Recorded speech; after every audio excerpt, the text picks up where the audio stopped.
Good morning my YouTube family, সবাইকে শুভ নববর্ষ। আজকের দিনটা গোপাকে দেখিয়ে শুরু করলাম।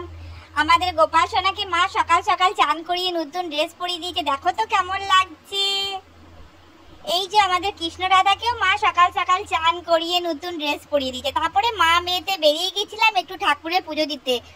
সামনে বিক্রি হচ্ছিল ফ্রেশ লাড্ডু, নিয়ে নিলাম। যতই হোক পয়লা বৈশাখ বলে কথা। চলে এসেছি কৃষ্ণ মন্দিরে। এই যে মন্দিরের ওভারভিউ। আমি আর মা যাচ্ছি ভেতরে। এখানে রাম সীতার মন্দির। এখানে প্রথমে পুজো দিয়ে নিলাম, তারপরে পুজো দিয়ে বাড়ি এসে রেডি হয়ে চলে গেছিলাম রেস্টুরেন্ট। আমাদের বাড়িতে বাসন্তী পুজো কাদের কাদের আছে। এই যে চলে এসেছি রেস্টুরেন্টে। এবার ভাবছিলাম যে একটু ফটো টটো তুলে নিই। ফটো তোলার পর খাবার অর্ডার করলাম। খাবারে যা ছিল, আমাদের ছিল ভেজ, বাবা খেয়েছে নন ভেজ। কারণ না বাসন্তী পুজো আমাদের বাড়িতে হয়, ষষ্ঠী থেকে আমরা ভেজই খাই।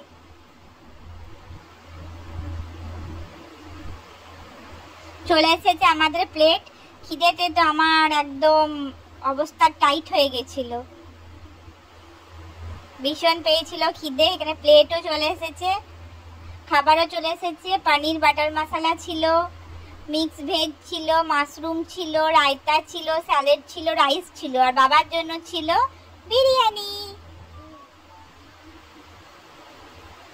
বছরের প্রথম দিনটা একটু বাইরে খাওয়া দাওয়া করে আনন্দ করলে ভীষণ ভালো লাগে। সবাই কেমন ভাবে নববর্ষ কাটালে আমাকে কমেন্টে জরুর জানিও।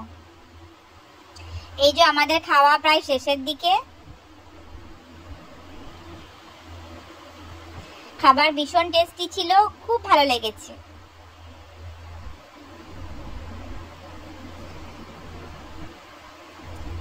এইভাবে নববর্ষটা কাটালাম। খাওয়া দাওয়ার পর আমার একটু জীবন এলো, ভীষণ খিদে পেয়ে গেছিল।